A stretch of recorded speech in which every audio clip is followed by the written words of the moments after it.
여러분의 건강을 생각하는 쿠키 건강 뉴스입니다. 첫 소식 전해드립니다.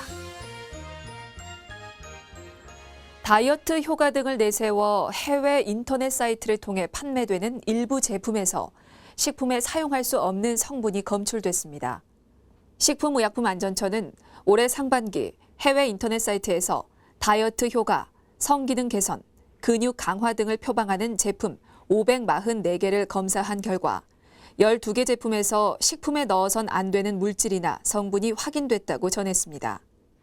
다이어트 효과가 있다는 일부 제품에서는 국제암연구소가 인체 발암 가능성이 있다고 분류한 골든실 뿌리가 검출됐고, 성기능 개선을 내건 제품에서는 발기부전 치료제로 쓰이는 실데나필 등의 성분이 나왔습니다.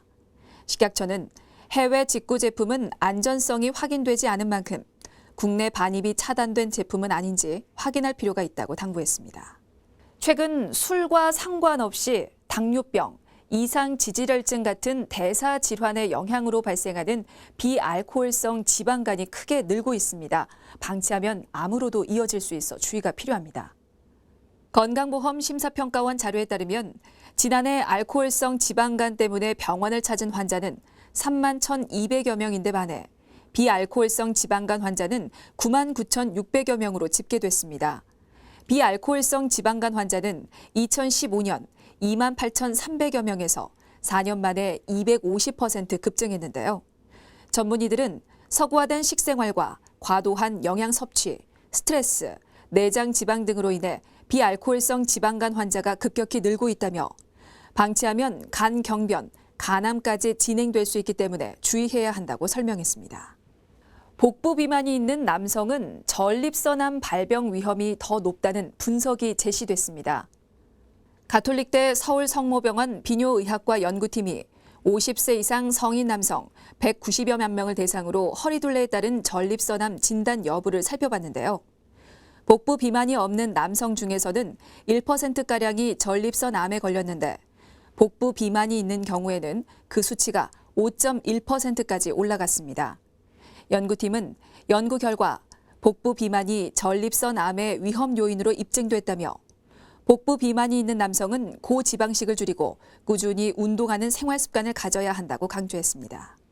남성은 고기, 여성은 우유 섭취가 적을수록 근감소증에 걸리기 쉽다는 연구 결과가 나왔습니다. 연성대 식품영양과 연구팀이 65세 이상 노인 3,300여 명을 대상으로 식생활과 근감소증의 상관성을 분석했습니다. 그 결과 근감소증이 있는 남성 노인은 육류, 견과류 등의 섭취가 상대적으로 적었고 여성 노인 중 근감소증 그룹은 우유, 과일 등을 적게 먹는 것으로 파악됐습니다. 연구팀에 따르면 하루 고기 섭취량이 가장 적은 남성 그룹은 근감소증 위험이 1.8배까지 높아졌습니다. 또 하루 우유 섭취량이 가장 적은 여성 그룹의 근감소증 위험은 우유 섭취량이 가장 많은 그룹의 1.4배였습니다. 연구팀은 근감소증은 나이와 질병, 운동, 유전 등 다양한 요인과 관련이 있는데 특히 식사의 다양성이 근육량 유지에 큰 영향을 미치는 것으로 밝혀졌다고 전했습니다. 건강 상태가 좋더라도 술을 많이 또 자주 마시면 심장이 빠르고 불규칙하게 뛰는 심방세동의 발생 위험이 2배 이상 높아지는 것으로 나타났습니다. 서울대병원 순환기내과 연구팀은 건강한 성인 19,600여 명을 추적 관찰한 결과 음주자의 심방세동 발생 위험비가 비음주자보다 2.2배 높았다면서 음주자 중에서도 자주 폭음을 하는 사람은 가끔 가볍게 마시는 사람에 비해 심방세동 위험이 3.2배 높았다고 밝혔습니다. 연구팀은 증상이나 기저질환이 없는 건강한 성인이라도 과도한 음주는 심방세동을 비롯한 부정맥의 위험을 증가시키며 이는 남녀 모두 마찬가지라고 덧붙였습니다.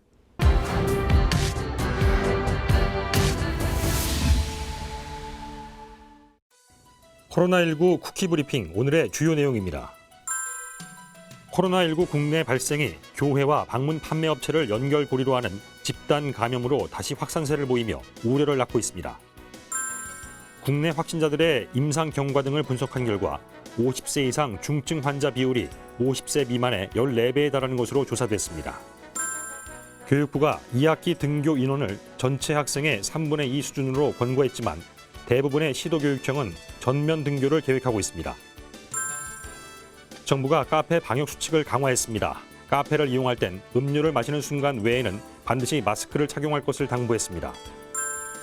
영장류 실험을 전개한 한국생명공학연구원이 코로나19 바이러스가 혈관 염증을 유발하는 정황을 확인했습니다.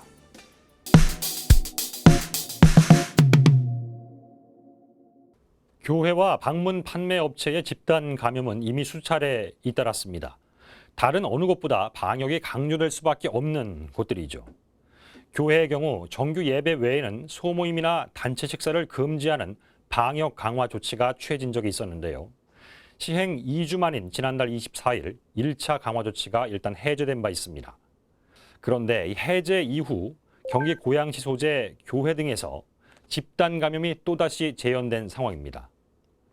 중앙방역대책본부는 교회 역학조사 과정에서 서울시 강남구에 위치한 한 다단계 판매 업체와 관련된 추가 확진자를 확인했다고 밝히기도 했습니다.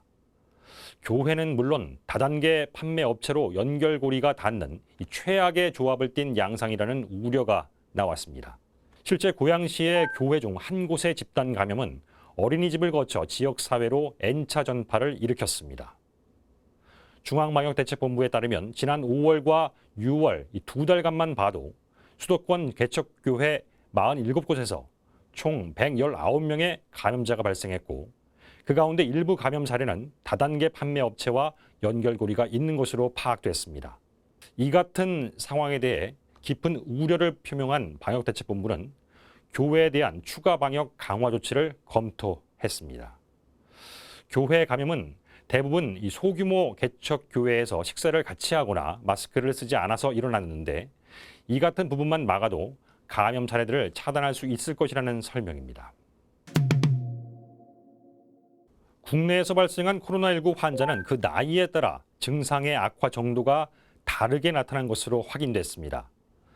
국립중앙의료원 신종감염병 중앙임상위원회가 전국 55개 병원에 입원한 확진 환자 3천여 명의 임상 경과와 예후를 분석한 결과인데요. 증상 발생 이후 14일이 지났을 무렵 산소치료나 인공호흡기 치료가 필요한, 그러니까 위중하거나 또는 중증 환자는 50세 미만의 경우 1.2%에 불과했지만 50세 이상에서는 17.3%를 기록했습니다. 확진자 숫자 대비 사망자의 비율인 치명률도 엇갈렸는데요. 증상이 나타난 지 28일 뒤 50세 미만 환자 1,300여 명 중 숨진 사람은 없었습니다. 반면 80세 이상에서는 50명 가운데 7명이 사망했습니다. 관련해 중앙방역대책본부는 중증으로 진행되는 데 있어 가장 큰 영향을 미치는 위험 요인의 첫 번째가 연령이고 두 번째가 만성신장질환이나 고혈압, 당뇨 등의 기저질환이라고 설명했습니다. 코로나19 장기화에 따라 우리 학생들의 등교도 사실상 큰 제한을 받고 있죠. 하지만 2학기부터는 그 제한이 상당 부분 사라질 것으로 보입니다. 교육부는 2학기에도 등교 수업과 원격 수업을 병행하지만 한 번에 등교할 수 있는 인원을 전체 학생의 3분의 2 이내로 제한할 것을 각 교육청에 요청했습니다. 앞서 교육부는 학교 밀집도를 최소화하기 위해 수도권과 광주 지역의 등교 인원을 3분의 1로 제한했습니다. 이 같은 교육당국의 등교 제한 완화 조치는 권고사항입니다.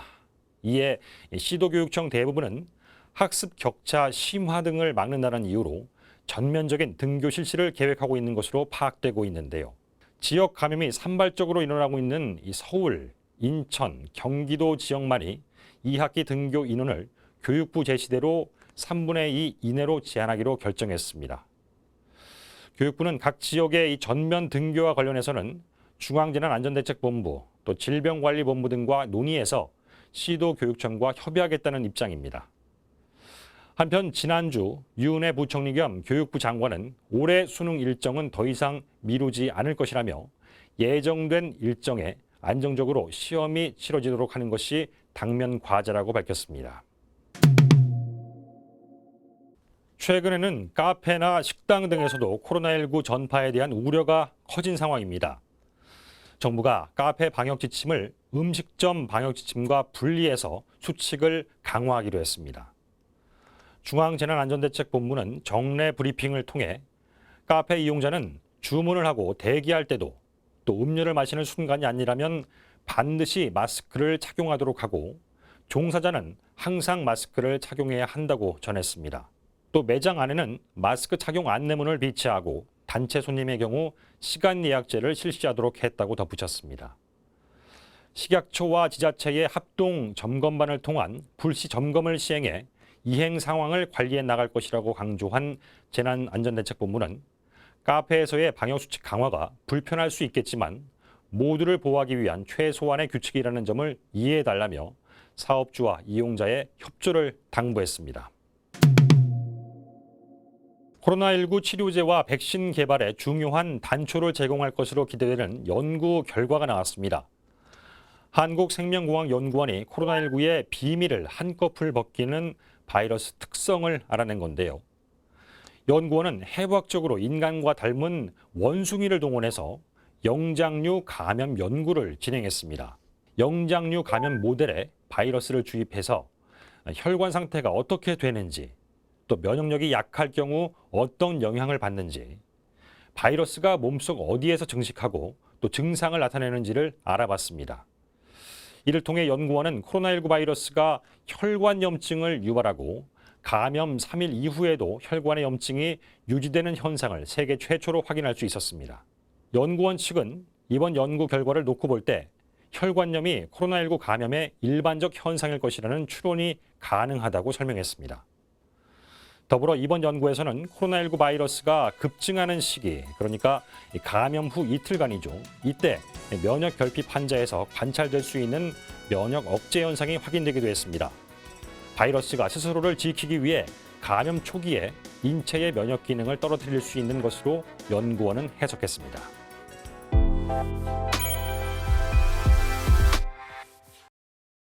장마가 40일 넘게 이어지고 있죠. 유례 없이 긴 장마에 연일 습한 날씨가 이어져 건강 관리에 주의하셔야겠는데요.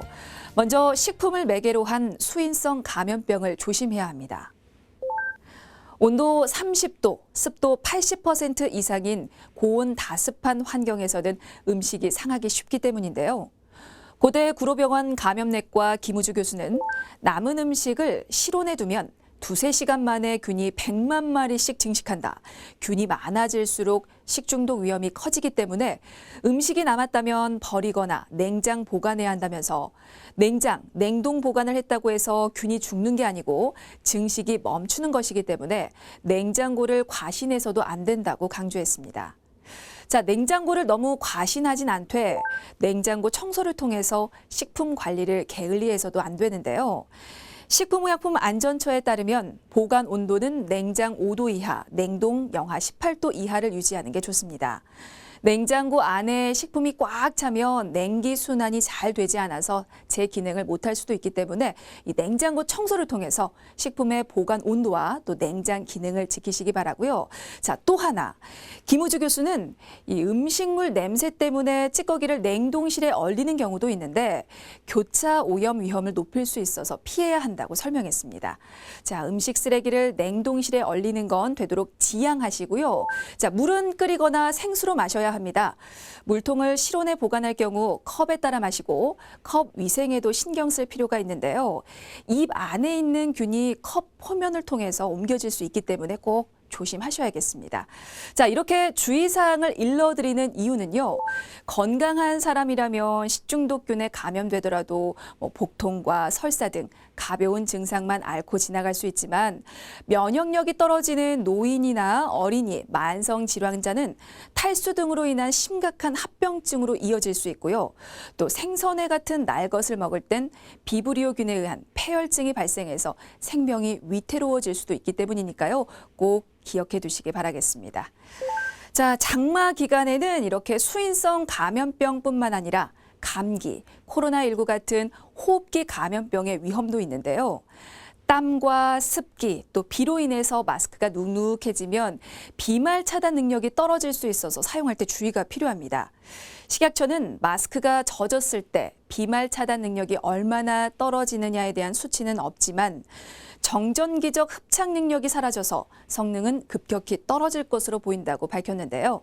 자, 김우주 교수는요, 입에 닿는 마스크 안쪽은 입에 있던 균이 옮겨가서 증식하기 쉽고 비말 차단 기능도 떨어질 수 있다며, 그러나 매번 마스크를 바꿔 낄 수는 없는 노릇이다. 사람 간 거리를 2m 이상 유지하거나 마스크를 안 쓸 때는 말려서 착용하는 방법도 있다고 설명했습니다. 자, 한마디로 사람 간 거리 두기로 마스크 착용 횟수를 줄이고 착용하지 않을 때 마스크를 건조시키는 방식으로 장마철 호흡기 감염병을 예방할 수 있는데요. 자, 곰팡이도 간과해서는 안 됩니다. 고온다습한 여름에는 곰팡이가 생기기 쉽죠. 특히 차량 내부에는 밀폐된 공간인데다 가정에 비해서 덜 환기시키기 때문에 곰팡이 관리 정말 잘하셔야 하는데요. 차량 내부 중에서도 곰팡이가 가장 많이 발견되는 곳은 에어컨 필터 속입니다. 이 곰팡이가 에어컨 바람을 타고 포자 형태로 차량 내부를 날아다니다가 탑승자의 호흡기로 들어가면 기침, 후두염, 천식 등을 유발할 수 있고요. 면역력이 저하된 사람이라면 폐렴까지 생길 수 있습니다. 만약 에어컨 내부 또 바닥 시트 안쪽처럼 구석진 곳에 곰팡이가 생긴다면 눈에 잘 보이지 않아서 문제를 인지하기 더욱 어렵겠죠. 따라서 장마철에는 환기를 자주 해주시는 게 우선이고요. 차량 안에 제습제를 두는 것도 방법입니다. 또 곰팡이는 먼지가 많은 환경에서 잘 자라기 때문에 내부 청소도 최대한 자주 해주시고 차량 에어컨 필터는 6개월에 한 번씩 교체하시기 바라겠습니다. 이상 건강톡톡이었습니다.